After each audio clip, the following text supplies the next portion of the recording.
ప్రకాశం జిల్లా కొనకమెట్ట మండలంలోని గార్లదిన్నె గ్రామంలో మార్కాపురం మాజీ శాసనసభ్యులు కందుల నారాయణ రెడ్డి సమక్షంలో వైసీపీకి చెందినటువంటి 10 కుటుంబాలు తెలుగుదేశం పార్టీలోనూ చేరారు. ఇక గార్లదిన్నె గ్రామంలో ఎస్సీ పాలెంలో గ్రామస్తులు మాజీ శాసనసభ్యులు కందుల నారాయణ రెడ్డికి ఘన స్వాగతం పలికారు. అనంతరం ఆయన క్రిస్మస్ కేక్ను కట్ చేసి అందరికీ పంచిపెట్టి క్రిస్మస్ శుభాకాంక్షలు తెలియజేశారు. ఇక తదనంతరం ప్రత్యేక ప్రార్థనలు నిర్వహించారు. ఈ సందర్భంగా గ్రామానికి చెందినటువంటి సిరిపురపు యోహాన్, సిరిపురపు గ్రేసమ్మ, మొండితోక రమేష్, మొండితోక రాణి, పట్నం చిన్న కాశయ్య, దూదేకుల కాసిం తదితర 10 కుటుంబాలు తెలుగుదేశం పార్టీలోనూ చేరారు. ఈ కార్యక్రమంలో గ్రామ తెలుగుదేశం నాయకులు, కార్యకర్తలు, క్రిస్టియన్ సోదరీమణులు పాల్గొన్నారు.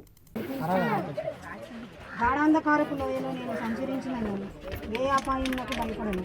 నీవు నాకు తోడయుండు, నీ దుడ్డుకరయు నీ దండము నన్ను ఆదరించును. నా శత్రువుల ఎదుట నీవు నాకు భోజనం సిద్ధపరచుదువు. నూనెతో నా తల అంటున్నావు, నా గిన్నె నుండి పొరుచున్నది. నేను బ్రతుకు దినములన్నీ కృపాక్షేమంలో నా వెంట వచ్చిన చిరకాలము యెహోవా వాసన చేశాను.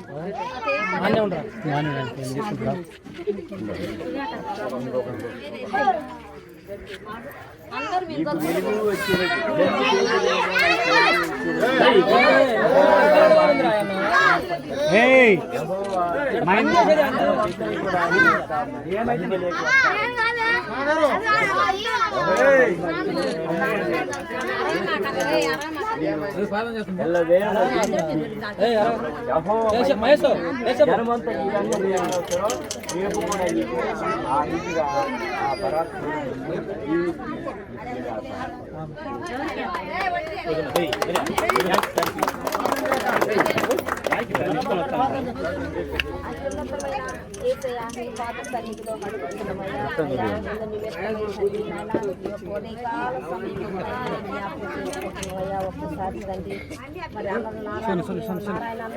మరి ప్రత్యేకంగా ప్రార్థన చేస్తే కొద్ది మంది ఇక్కడ చేతులుతాను నీకు బాటంగా తెలుసు అయ్యా. నాయన మా అందరి ఆశీస్సులు ఎందుకు కోరిండ్రో ప్రభా, అయ్యా నీకు తెలుసు కదా ప్రభా, మా హృదయాలు నీకు సాట్లేదు, మరుగులేదయ్యా.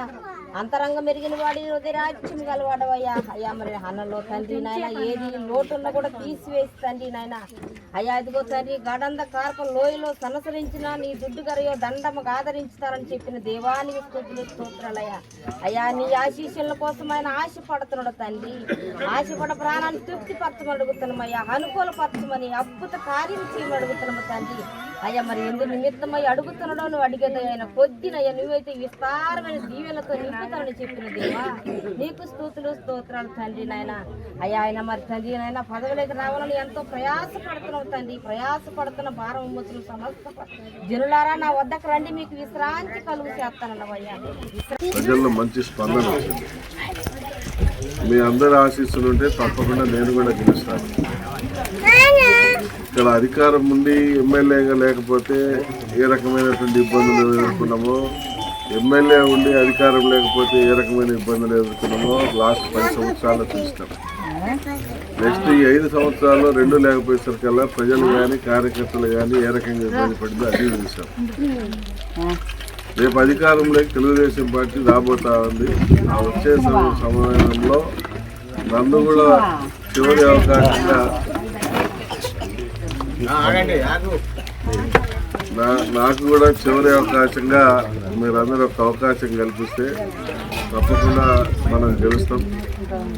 రేపు గెలిచిన తర్వాత గవర్నమెంట్ వచ్చినాక ఎమ్మెల్యేగా ఉంటే మీకు పనులు చేసే విషయంలో కూడా ఏమాత్రం కూడా వెనక్కి తగ్గకుండా మీకు పనులు చేయడానికి అన్ని రకాలుగా నాకు అవకాశాలు ఉంటాయి.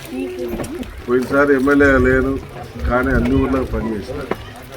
అదే ఎమ్మెల్యేగా లేనప్పుడే అన్ని పనులు చేసినామని, ఎమ్మెల్యేగా ఉంటే ఇంకెన్ని పనులు అయితే మీరు కూడా ఊహించుకోవాలి.